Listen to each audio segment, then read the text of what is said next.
ایک گاؤں میں چینو چڑیا اپنے پورے پریوار کے ساتھ رہتی تھی۔ وہ بہت غریب تھے اور اپنا گزارا بہت مشکل سے کرتے تھے۔ جگو بیچارہ ہر روز جنگل میں جاتا اور وہاں سے کچھ لکڑیاں اکٹھا کر کے لاتا اور پھر ان کو بازار میں بیچ دیتا۔ بس اسی طرح جو تھوڑے بہت پیسے مل جاتے تھے، اسی سے ان کا گزارا ہوتا تھا۔ ان کا بیٹا ککو بہت ہی سمجھدار بچہ تھا۔ ککو بہت صبر کرنے والا بچہ تھا اور اپنے ماتا پتا کا بہت ہی لاڈلا تھا۔ سردیاں آ رہی تھی اور ککو کے اسکول میں استانیوں نے سب بچوں کو چیتاونی دے دی تھی کہ کل سے سب بچے جرسی اور سویٹر پہن کر آئیں گے۔ ککو اسکول سے واپس آیا تو اپنی ماں سے کہنے لگا، ممی آپ کو پتا ہے استانی جی نے کل سے سویٹر پہن کر آنے کو کہا ہے اور اب جلدی سے میرے سردی والے کپڑے نکال دیں۔ کیا سچ میں؟ ارے ابھی تو میں سوچ ہی رہی تھی کہ سردی آ گئی ہے اور گرم کپڑے بھی ہونے چاہیے۔ میں ایسا کرتی ہوں، تمہارا پچھلے سال والا سویٹر نکال دیتی ہوں۔ پھر چینو سویٹر نکال دیتی ہے اور جیسے ہی ککو اسے پہنتا ہے وہ اس کو تھوڑا سا چھوٹا ہو چکا تھا کیونکہ وہ پچھلے سال کا تھا اور ککو اب بڑا ہو گیا تھا۔ چینو اپنے بیٹے کو سمجھا بجھا کر اسکول بھیج دیتی ہے۔ ککو بہت اچھا بچہ تھا، وہ چپ چاپ اسکول چلا گیا، لیکن اسکول سے واپس آنے کے بعد وہ اپنی ماں سے کہنے لگا، ممی یہ سویٹر تو مجھے بہت چھوٹا ہے اور اس میں تو سردی بھی کور نہیں ہوتی۔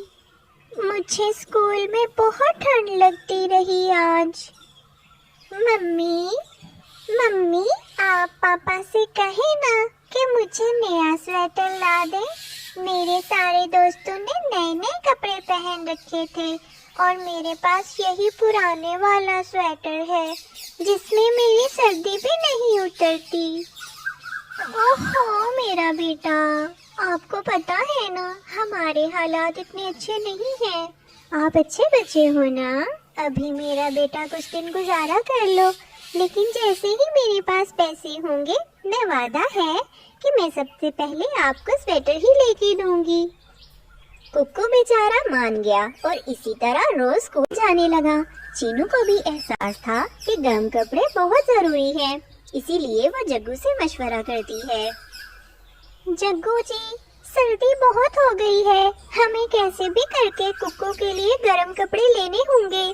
آپ کوشش کریں تاکہ ہم گرم کپڑے خرید سکیں، چاہے آپ ایک دن کچھ گھنٹے زیادہ کام کر لیں۔ ہاں چینو، مجھے تمہارے کہنے سے پہلے ہی اندازہ ہے کہ گرم کپڑے بہت ضروری ہیں، اسی لیے میں نے سوچا ہے میں اس بار اپنی لکڑیوں کو شہر کے بازار میں جا کے بیچوں گا تاکہ مجھے ان کے زیادہ دام مل جائیں۔ پھر جیسے ہی پیسے ملیں گے میں اپنے بچے کے لیے گرم کپڑے لے آؤں گا، تم پریشان مت ہو۔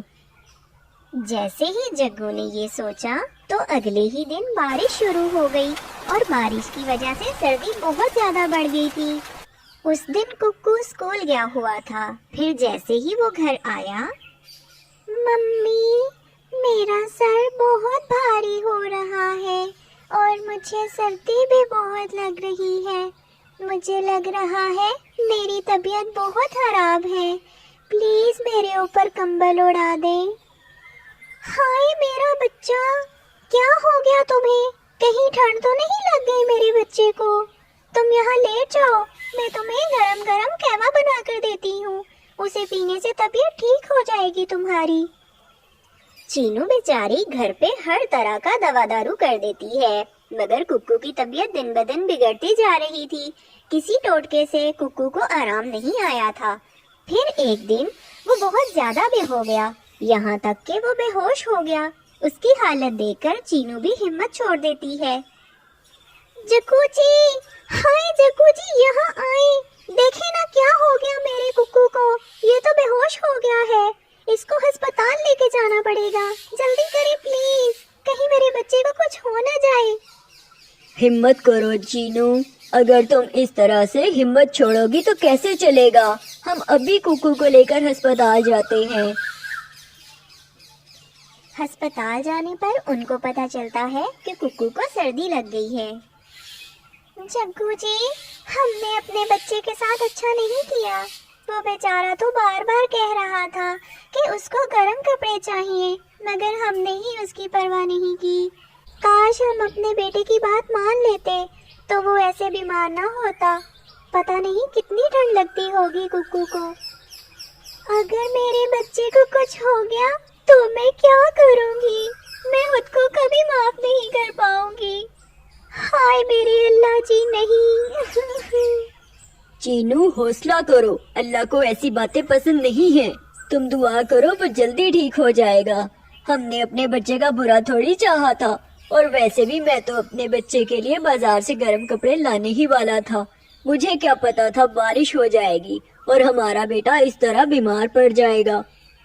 2 دن ہسپتال گزارنے کے بعد ککو کی طبیعت کچھ بہتر ہو گئی۔ پھر چینو اور جگو اس کو گھر لے آئے۔ بنٹی کبوتر ککو کا کلاس فیلو تھا۔ جیسے ہی بنٹی کو پتا چلا کہ ککو بیمار ہو گیا ہے تو وہ اپنے دوست کا پتہ لینے آ گیا۔ ارے ککو، مجھے پتا چلا کہ تم بیمار ہو گئے ہو تو مجھ سے رہا نہیں گیا، اس لیے میں اپنے دوست کا پتہ کرنے آیا ہوں۔ کیا ہو گیا تھا دوست تمہیں؟ تم کافی دنوں سے اسکول بھی نہیں آ رہے تھے۔ ارے بنٹی، تمہارا بہت بہت شکریہ۔ مجھے بہت اچھا لگا جو تم یہاں آئے۔ ہاں یار، بس تھوڑی ٹھنڈ لگ گئی تھی، لیکن اب میں ٹھیک ہوں اور 1-2 دن میں بھلا چنگا ہو کے اسکول بھی آنے لگوں گا۔ اور بتاؤ نا، اسکول میں سب کچھ ٹھیک ہے نا؟ ہاں یارا، اسکول تو وہیں کا وہیں ہے، بس میرا دوست نہیں آ رہا تھا، اسی لیے میرا دل نہیں لگ رہا تھا اسکول میں۔ چلو اب جلدی سے ٹھیک ہو جاؤ، اس طرح سے بستر پر پڑے اچھے نہیں لگتے تم۔ بنٹی ککو سے مل کر اپنے گھر جاتا ہے۔ ارے او بنٹی، کہاں چلا گیا تھا تو؟ میں کب سے تیرا راستہ دیکھ رہا ہوں۔ کتنی بار کہا ہے اسکول سے سیدھا گھر آیا کرو، یہ روز روز دیر سے آنا مجھے اچھا نہیں لگتا۔ ارے پاپا سن تو لو، میں کہاں سے آ رہا ہوں؟ وہ میرا دوست ہے نا ککو، وہ بہت بیمار ہو گیا تھا، اس لیے میں اس کو دیکھنے اس کے گھر چلا گیا تھا۔ بیچارہ بہت زیادہ بیمار لگ رہا تھا۔ ویسے پاپا ایک بات بولوں، مجھے اپنے دوست کے گھر جا کر پتا چلا کہ وہ کتنے غریب ہیں۔ اس بیچارے کے پاس تو ڈھنگ کے کپڑے تک نہیں ہیں، اور پتا ہے وہ اسکول میں بھی پرانا سویٹر پہن کے آتا تھا۔ شاید اس کے پاس نیا لینے کے لیے بھی پیسے نہیں تھے، اور اب جب میں اس کے گھر سے ہو کر آیا ہوں تو مجھے پتا چلا کہ ان کے حالات تو سچ میں بہت خراب ہیں۔ کیا تم سچ کہہ رہے ہو؟ یہ تو بہت برا ہوا۔ کیا تمہیں نہیں لگتا کہ ہمیں ان کی مدد کرنی چاہیے؟ ہاں نا پاپا، میں بھی یہی سوچ رہا تھا کہ دیکھے نا، اللہ نے ہمیں کتنا دے رکھا ہے، ضرورت کی ہر چیز تو ہے ہمارے پاس۔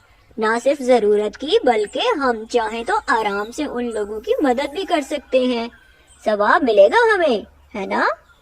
پھر گاما کبوتر بازار جا کر ککو کے لیے ڈھیر سارے گرم کپڑے خرید کر لے آتا ہے اور بنٹی کو ساتھ لے کر ککو کے گھر جاتا ہے ککو کی خیریت معلوم کرنے کے لیے۔ ارے گاما انکل، آپ آئیے نا، بہت اچھا لگا آپ آئے۔ اوئے بنٹی کے بچے، مجھے بتا ہی دیتے کہ تم پاپا کو ساتھ لا رہے ہو۔ کیوں بھائی، کیوں بتا دیتے؟ اگر بتا دیتے تو تم ہماری مہمان نوازیوں میں لگ جاتے، بس اسی لیے نہیں بتایا۔ اب بتاؤ میرے بچے، کیسی طبیعت ہے تمہاری؟ لگتا ہے بارش کی وجہ سے سردی لگ گئی تمہیں۔ یہ دیکھو، میں تمہارے لیے کچھ گرم کپڑے لایا ہوں۔ ارے گامے بھیا، ہم یہ تحفہ نہیں لے سکتے، آپ نے کیوں اتنی زحمت کی؟ اس کی کیا ضرورت تھی بھلا؟ آپ ویسے بھی تو تیمارداری کے لیے آ سکتے تھے نا۔ چینو بہن، میں ناراض ہو جاؤں گا اگر تم نے میرا تحفہ واپس کیا تو۔ ایک تو بھیا بھی کہہ رہی ہو، اوپر سے میری لائی ہوئی چیزیں بھی نہیں رکھ رہی تم۔ جاؤ، میں ناراض ہوں۔ ارے آپ تو برا مان گئے انکل، ممی کے کہنے کا وہ مطلب نہیں تھا، کیوں شرمندہ کر رہے ہیں بھائی صاحب؟ ٹھیک ہے، یہ تحفہ ہم لے لیتے ہیں، اب خوش؟ بنٹی کو بہت خوشی ہوئی کیونکہ اس کی چھوٹی سی مدد کرنے کی وجہ سے ککو کا اتنا بڑا مسئلہ حل ہو گیا تھا۔ پیاری دوستو،